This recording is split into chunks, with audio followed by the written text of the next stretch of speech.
Good morning students. चलिए classes शुरू करते हैं। कल हम लोगों ने देव द्वारा रचित सवैये के विषय में पढ़ा था। उसके सार को मैं एक बार फिर से दोहरा दे रही हूँ ताकि रिमाइंड में आपके रहे वो। ये जो सवैया है वो देव द्वारा रचित है, जो कि रीतिकालीन कवि थे। इन्होंने सवैये में श्री कृष्ण के राजसी रूप का वर्णन किया है।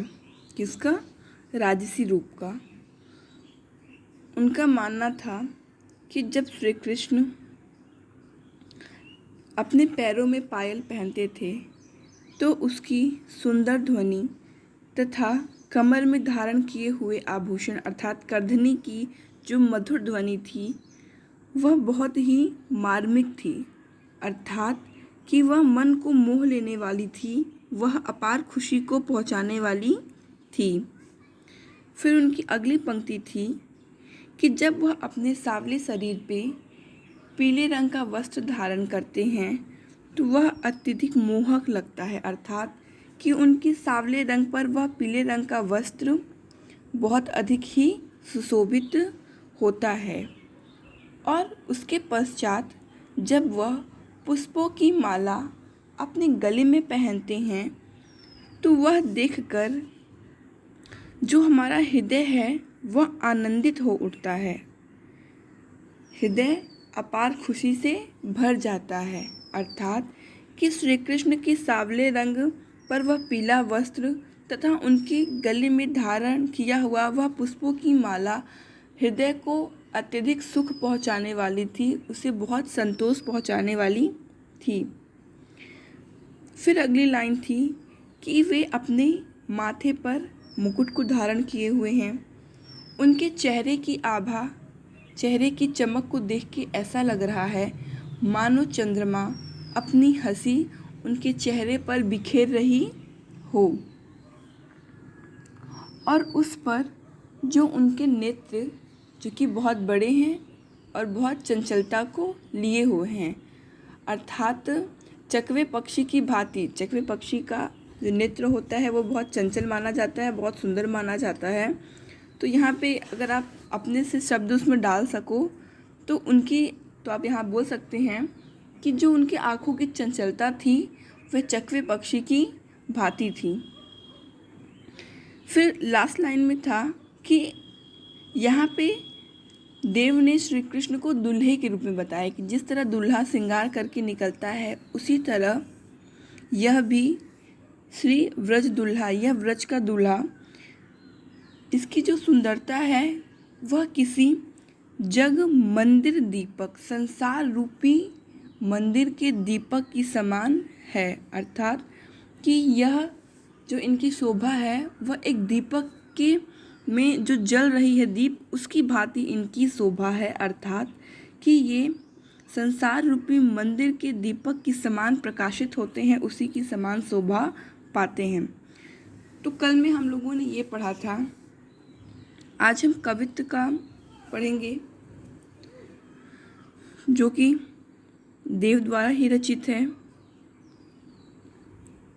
तो इसे पढ़ने से पहले सबसे पहले जो आपको पद हम पढ़ाने वाले हैं उसके बारे में बता दे रहे हैं कि इस कवित्व में बसंत ऋतु की सुंदरता का वर्णन किया गया है। बसंत जो आपकी 6 ऋतुओं में आते हैं, तो उस ऋतु माना जाता है कि वह ऋतु सबसे मोहक होती है। क्यों? क्योंकि उस समय सभी पेड़ अपने नव पल्लव अर्थात नई पत्तियों के साथ नया आगमन करते हैं। तो बसंत ऋतु सबसे अच्छा ऋतु माना जाता है प्रकृति के लिए। तो इसको मैं आपको बता रही हूँ कि जो ये कविता हम लोग पहले कविता पढ़ेंगे, कवित्व पढ़ेंगे, उसमें बसंत ऋतु की सुंदरता का वर्णन किया गया है। अब कवि ने किस रूप में बसंत को प्रस्तुत किया है इसे आप देखिए। कवि ने एक नन्हे बालक बसंत को एक नन्हे बालक की संज्ञा दी है, अर्थात कि क्योंकि बसंत में मैं बता चुकी हूँ कि नव पल्लव होते हैं, छोटी छोटी पत्तियाँ निकलती हैं, पेड़ पौधे विकसित होते हैं, तो इसीलिए उसकी तुलना यहाँ पे कवि ने किससे की है? एक नन्हे से बालक से की है। बसंत के लिए किसी पेड़ की डाल पर, जैसे एक बच्चे के को सुलाने के लिए पालने बिछौने की आवश्यकता होती है, उसी तरह यहाँ कि बसंत के लिए किसी पेड़ की डाल का पालना बना हुआ है और उस पालने पर नई पत्तियों का बिस्तर लगा हुआ है। जो बसंत, जो कि एक ऋतु है, उसे कवि ने बालक की संज्ञा दी है और बताया है कि इस बालक का जो पालना है वो क्या है? पेड़ की डालियां हैं तथा इसका बिछौना क्या है? उसकी नई पत्तियां। बसंत ने फूलों से बने हुए कपड़े पहने हैं जिससे उसकी शोभा और ज़्यादा बढ़ गई है, अर्थात कि वह पेड़ की डाली उसका पालना है, पेड़ की नई पत्तियाँ उसका बिछौना है और उसके जो वस्त्र हैं वह फूलों के हैं। इससे उस बसंत रूपी बालक की शोभा और अत्यधिक बढ़ गई है। पवन के झोंके उसे झूला झूला रहे हैं, अर्थात कि जो पेड़ रूपी डालियों से बना हुआ उसका पालना था, उसे कौन झुला रहा है? पवन अपने झोंकों से उसे झुला रहे हैं। मोर और तोते उसके साथ बातें कर रहे हैं। अब वो वहाँ पे पड़ा हुआ है तो उसे खिलाने के लिए कौन आ रहा है? मोर और तोते। कोयल भी ताली बजा रही है। जैसे कि आपके घर में कोई छोटा बच्चा होता है तो आप उसे खिलाने के लिए तरह तरह की आवाज़ें निकालते हैं, तालियां बजाते हैं। उसी तरह यह मोर, कोयल और तोते मधुर आवाज़ में ताली बजाते हुए उसे खिला रहे हैं, उसका मन बहला रहे हैं। ये सभी बीच बीच में तालियां भी बजा रहे हैं और उसका मन भी बहला रहे हैं। फूलों से पराग की खुशबू आ रही है और वह पराग ऐसा लग रहा है मानो कोई औरत नमक और राई से बच्चे की नज़र को उतार रही हो। बसंत तो कामदेव का सुपुत्र है। बसंत को किसका पुत्र माना गया है? कामदेव का। माना जाता है प्रकृति पे जितनी भी सुंदरता है वह किससे संबंधित होती है? कामदेव से, क्योंकि यह माना जाता है कि इस संसार में सबसे अधिक कोई सुंदर है तो कामदेव हैं।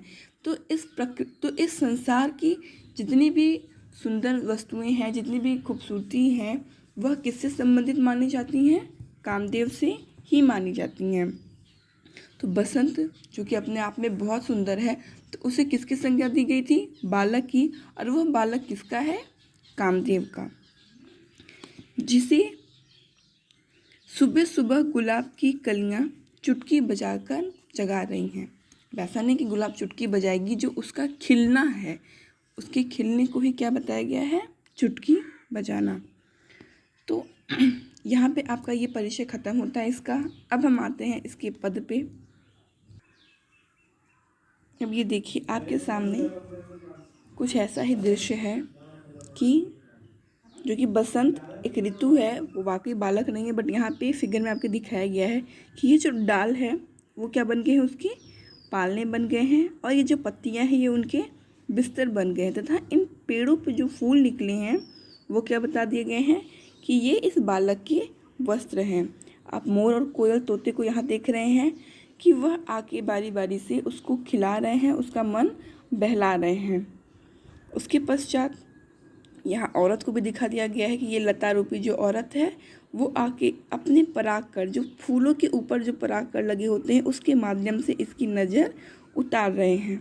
तो इस तरीके से यहाँ पे सारे दृश्य आपके सामने रखे हुए हैं। इसके पश्चात हम आएंगे अपने पद पे।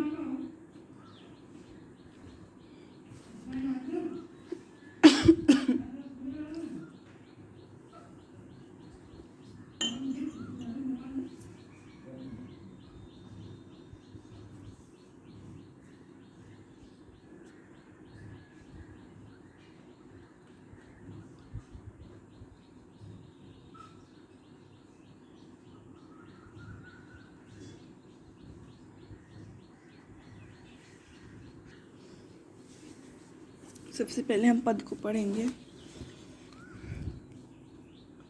डार द्रुम पलना बिछौना नव पल्लव के, सुमन झिंगुला सोहे तन छवि भारी दे। डार द्रुम पलना बिछौना नव पल्लव के, सुमन झिंगुला सोहे तन छवि भारी दे। पवन झुलावे की पवन झुलावे की बरतावे देव, कोकिल हलावे हुलसावे कर तारी दे। पुरित पराग सो उतारो करे राई नून, कंज कली नायिका लतान सिर सारी दे।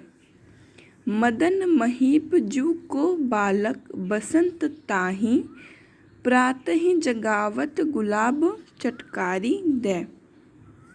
तो इससे पहले जो मैं आपको इसका सारांश बताई, इसका अर्थ, इसका एक आपको सार बताई थी, तो उससे आपको यहाँ स्पष्ट हो जा रहा होगा कि जो बातें बताई जा रही हैं वो लाइन को पढ़ने से आपको स्पष्ट हो गई होंगी कि वह किन किन शब्दों के लिए, कहाँ के लिए उसका प्रयोग किया गया था। चलिए हम आते हैं अपने अर्थ पे। डार मतलब डाली, द्रुम मतलब पेड़, पलना मीन्स पालना, बिछौना बिस्तर, नव नया, पल्लव पत्तियाँ के मतलब के, सुमन पुष्प, झिंगुला मतलब फूलों का वस्त्र, सोहे मतलब सुंदर लग रहा है, तन मतलब शरीर, छवि भारी दे उसके शरीर को और अत्यधिक शोभा पहुंचा रही है। तो सबसे पहले हम संदर्भ पढ़ेंगे। संदर्भ में होगा हमारा कि प्रस्तुत पद्यांश हमारी पाठ्य पुस्तक क्षितिज आपको बताई थी कि आप भाग 1 पढ़ चुके हैं पहले, अब आप भाग 2 पढ़ेंगे। तो आप इसको ब्रैकेट में करके लिख सकते हैं कि प्रस्तुत पद्यांश हमारी पाठ्य पुस्तक क्षितिज के भाग 2 के कवित्त नामक पाठ से लिया गया है। फिर से देख लीजिए कि प्रस्तुत पद्यांश हमारी पाठ्य पुस्तक क्षितिज के भाग 2 के कवित्त नामक पाठ से लिया गया है, जिसके रचयिता देवदत्त द्विवेदी जी हैं। फिर से कि प्रस्तुत पद्यांश हमारी पाठ्य पुस्तक क्षितिज भाग 2 के कवित्त नामक पाठ से लिया गया है, जिसके रचयिता देवदत्त द्विवेदी जी हैं। अब इसके प्रसंग पे आएंगे। प्रसंग में आप लिखेंगे कि प्रस्तुत कवित्व में कवि ने बसंत को नव बालक शिशु के रूप में दिखाया है या दिखाया गया है। क्या लिखेंगे आप? प्रस्तुत कवित्व में कवि ने बसंत को एक नए शिशु के रूप में दिखाया है या एक नए शिशु के रूप में वर्णन किया है। ये आपका प्रसंग हो जाएगा यहाँ पे। तो प्रसंग हो गया। अब हम आते हैं व्याख्या पे। तो जैसा कि प्रसंग से स्पष्ट है कि बसंत क्या है, यहाँ बसंत का ही वर्णन किया गया है संपूर्ण पद में। और बसंत को कवि ने किस रूप में लिया है? एक छोटे शिशु के रूप में। तो चलिए इसको पढ़ते हैं। डार द्रुम पलना बिछौना नव पल्लव के, कवि ने यहाँ बसंत को एक नए शिशु के रूप में बताया है और कहा है कि डार द्रुम पलना, उस बसंत रूपी बालक का जो ये पालना है वो क्या है? यह डाली है। अर्थात कि कवि के अनुसार जो पेड़ की डालियां हैं वह इस बसंत रूपी शिशु के पालने का काम कर रही हैं। क्या होगा कि कवि ने बसंत को एक शिशु के रूप में बताया है और पेड़ की डालियों को उन्होंने क्या कहा है कि यह इस बसंत रूपी शिशु का क्या है?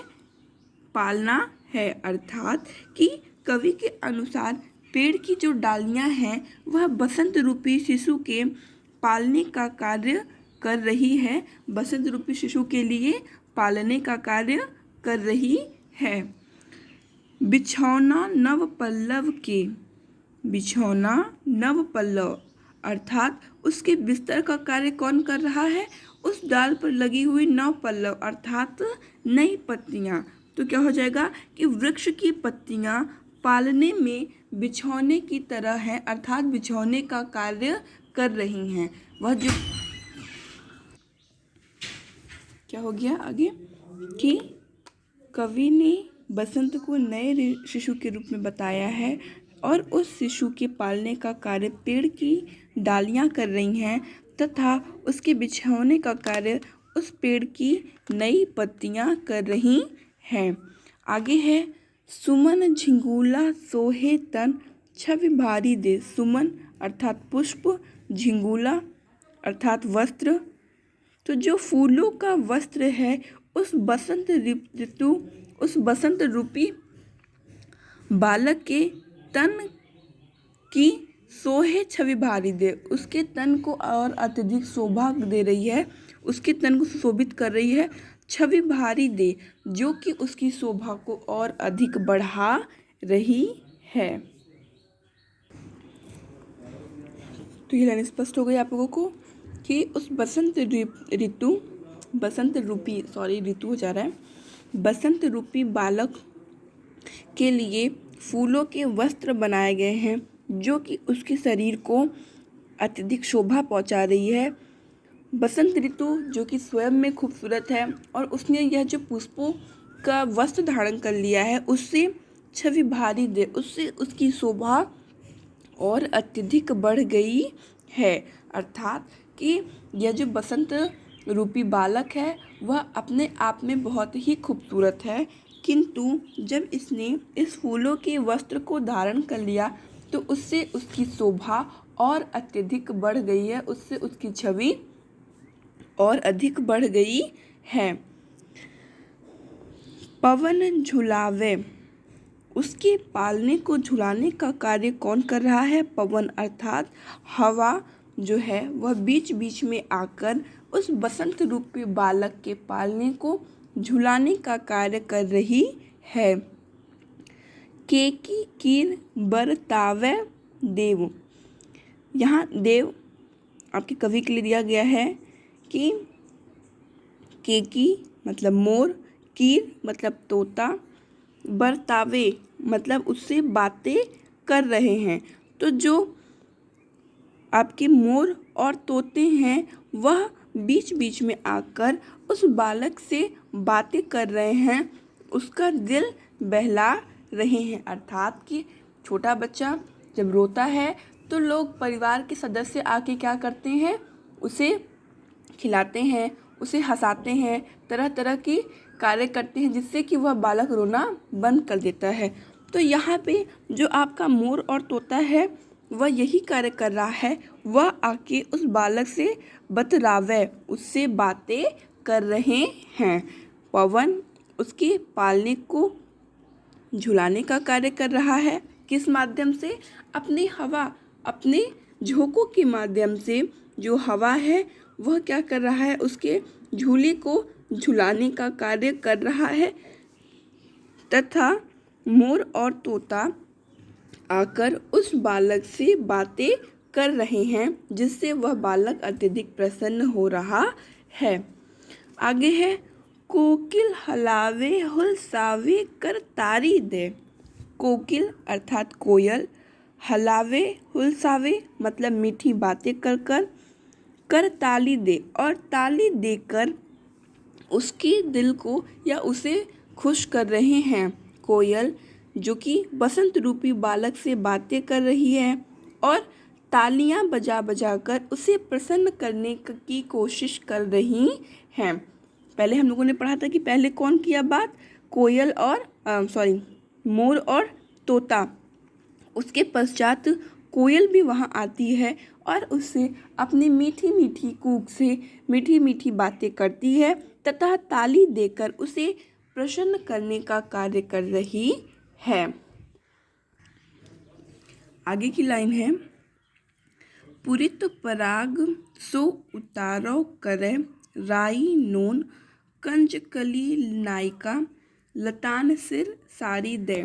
इन दोनों पंक्तियों को ऊपर नीचे मिला के पढ़ेंगे। पुरित मतलब पुष्प, पराग मतलब फूलों के कण, सो उतार रहे हैं, करे राई नोन मतलब उसकी नज़र उतार रहे हैं, कंजकली अर्थात कमल की कली, नायिका मतलब स्त्री, लतान मतलब लताएं, सिर मतलब माथा, सारी दे मतलब साड़ी को धारण किए हुए हैं। तो इन दोनों को मिलाते हुए बोल रहे हैं कि पुष्प से लदी हुई लताएं अर्थात कमल की कली से युक्त जो लताएं हैं वह किसी साड़ी की तरह दिख रही हैं। किसकी तरह दिख रही हैं? किसी साड़ी की तरह दिख रही हैं, जो ऐसी प्रतीत हो रही है कि किसी नायिका ने उसे सिर तक पहना हुआ है।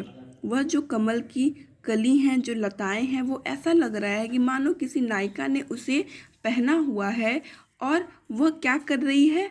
वह पुष्पों के पराग से, जब हवा चलती है तो पुष्प के जो पराग होते हैं वो उड़ते हैं वायु में, तो वो जो नायिका है जो कि पुष्पों के पराग से, जो कि पुष्प के पराग की तुलना किससे की गई है? राई और नमक से। तो आप लिखेंगे कि राई नमक रूपी पराग, पुष्प रूपी राई नमक रूपी पराग से वह उस बसंत रूपी बालक की नज़र को उतार रही हैं।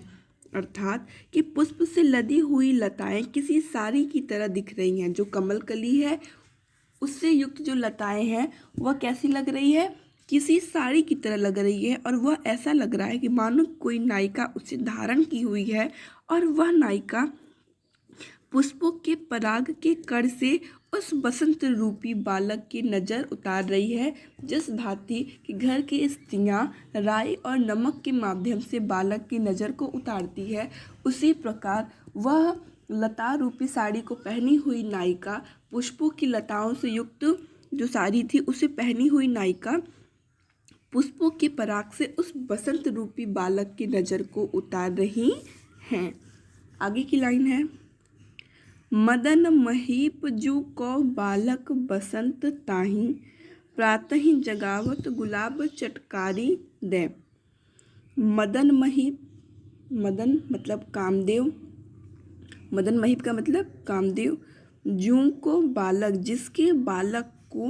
जिसका बालक बसंत ताही बसंत ऋतु है। क्या है? मदन महीप जू को कामदेव, जू को जिसका बालक बसंत ऋतु है, प्रातः ही जगावत सुबह ही जगाते हैं, गुलाब चटकारी दे, गुलाब क्या देखिए चटकारी अर्थात चुटकी बजाकर उसे जगा रहे हैं। तो क्या है? कामदेव के बालक बसंत को, कामदेव के बालक बसंत को रोज सुबह प्रातः ही रोज सुबह जगावत जो गुलाब है वह उसे चुटकी बजाकर जगाते हैं। अर्थात कि यहाँ सारी चीज़ जो दी हुई हैं कि अब यह क्या बताया गया है कि यह जो बसंत रूपी बालक है वो किसका पुत्र है? कामदेव का है, जिसे कि डालियों ने पालना प्रदान किया है और पेड़ के उन डालियों के नए पत्ते बिछोने का कार्य कर रही हैं। उस बसंत रूपी बालक को पुष्पों का वस्त्र पहनाया गया है, जिससे उसकी शोभा और अत्यधिक बढ़ गई है। पवन झुलावे, और वह जो पवन है, वह जो हवा है, वह अपने झोंकों से उस कामदेव के पुत्र बसंत के पालने को झुलाने का कार्य कर रही है। तथा केकी कीर बतरावे, और जो आपके मोर और तोते हैं वह उनसे बातें कर रहे हैं। कोकिल हलावे हुलसावे कर तारी दे, और कोयल अपनी मीठी मीठी बातें कर कर तथा तालियां बजाकर उसे प्रसन्न करने का कार्य कर रही हैं, उसे प्रसन्न करने की कोशिश कर रही हैं। पुरित पराग सो उतारो करे राई, कंज कली नायिका लतान सिर सारी दे। उस कामदेव के पुत्र बसंत को कंजकली नायिका लतान सिरसारी दे। कंजकली अर्थात कमल की कली से युक्त लता रूपी साड़ी को पहनी हुई वह नायिका पुष्पों के पराग अर्थात नमक और राई से उसकी नज़र को उतार रही हैं। क्यों? क्योंकि वह बहुत ही सुंदर है। मदन महीप जू को बालक बसंत ताही। मदन महीप अर्थात कामदेव जिसका बालक बसंत है, उसे गुलाब रोज सुबह चुटकी बजाकर जगाता है। तो यहाँ पे ये आपका ख़त्म होता है। आप इसके साहित्यिक सौंदर्य में लिख लीजिएगा।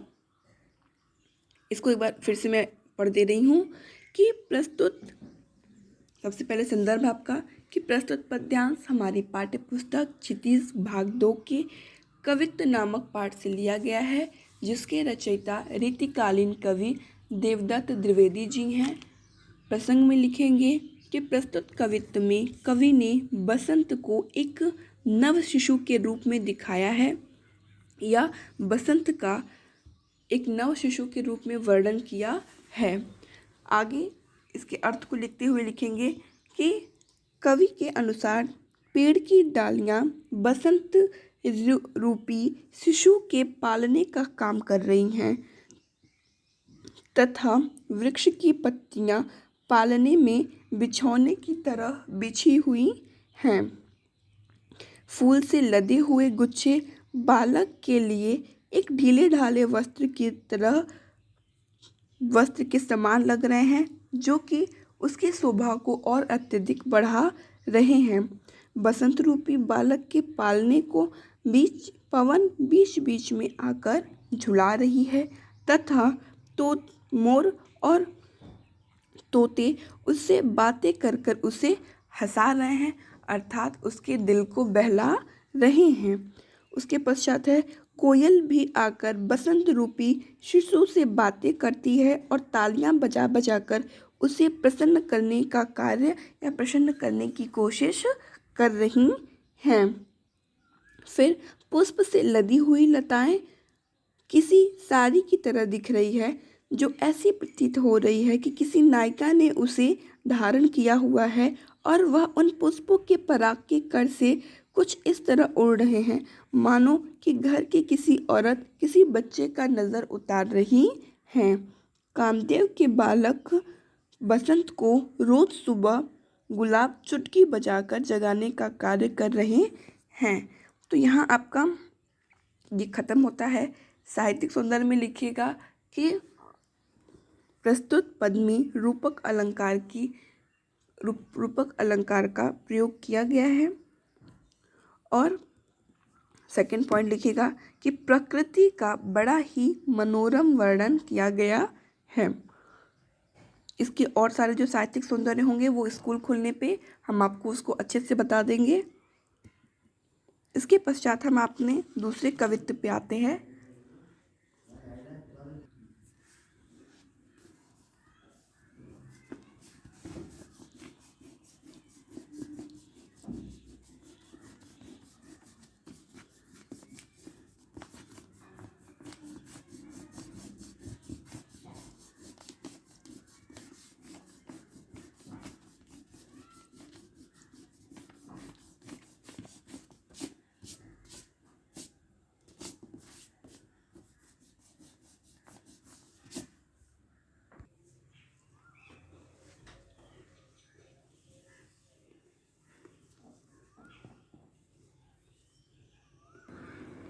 अब हम आते हैं अपने दूसरे कवित्व पे।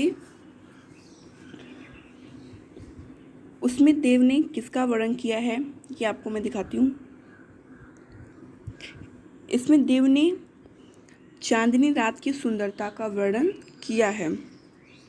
कवि ने चांदनी रात की सुंदरता का वर्णन इस दूसरे कवित्व में किया है, जिसमें उन्होंने बताया है कि चांदनी का तेज ऐसा बिखरा है या ऐसा बिखरा हुआ है जैसे किसी स्फटिक मणि एक पत्थर ही होती है जो कि चमकती है। तो स्फटिक मणि के प्रकाश से धरती जगमगा रही हो, स्फटिक मणि जहाँ भी होती है वो अपने आसपास के क्षेत्र को बहुत ही प्रकाशित कर रही है।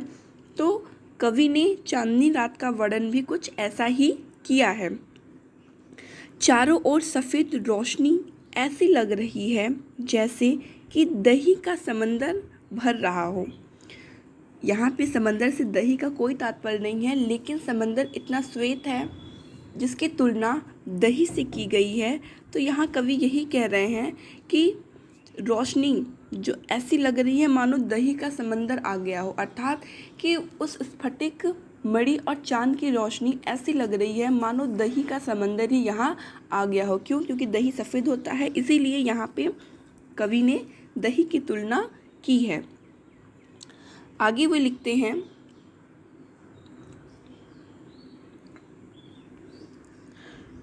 इस प्रकार दूर दूर तक सब कुछ साफ दिखाई दे रहा है। जहाँ पे चंद्रमा अपनी चांदनी बिखेरे, स्फटिक मणि अपनी रोशनी बिखेरे और सारा जगत यदि दही के समान श्वेत प्रतीत हो, तो यह स्पष्ट है कि वहाँ पे ऐसी कोई वस्तु नहीं होगी जो देखने योग्य नहीं होगी, अर्थात कि उस रोशनी में सभी चीज़ें स्पष्ट रूप से दिखाई दे रही हैं।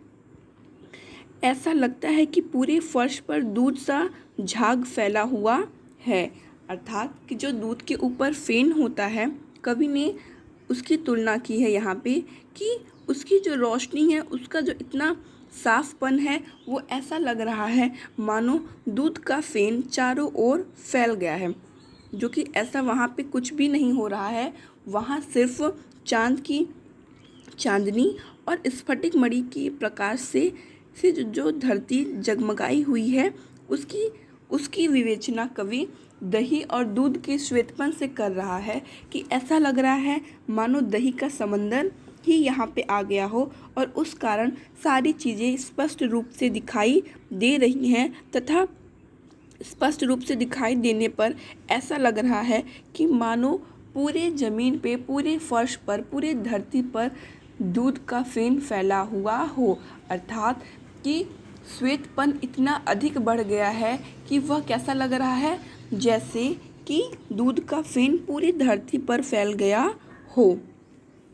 आगे वे लिखते हैं, उन फेनों में तारे ऐसे लग रहे हैं जैसे किसी तरुणाई की अवस्था वाली लड़की सामने खड़ी हो, अर्थात कि जब एक छोटी लड़की बड़ी होती है तो तारे जो कि टिमटिमा रहे हैं, छोटे हो रहे हैं, बड़े हो रहे हैं उन रोशनी में, तो वे ऐसे लग रहे हैं जैसे कोई नव युवती सामने आकर खड़ी हो गई हो।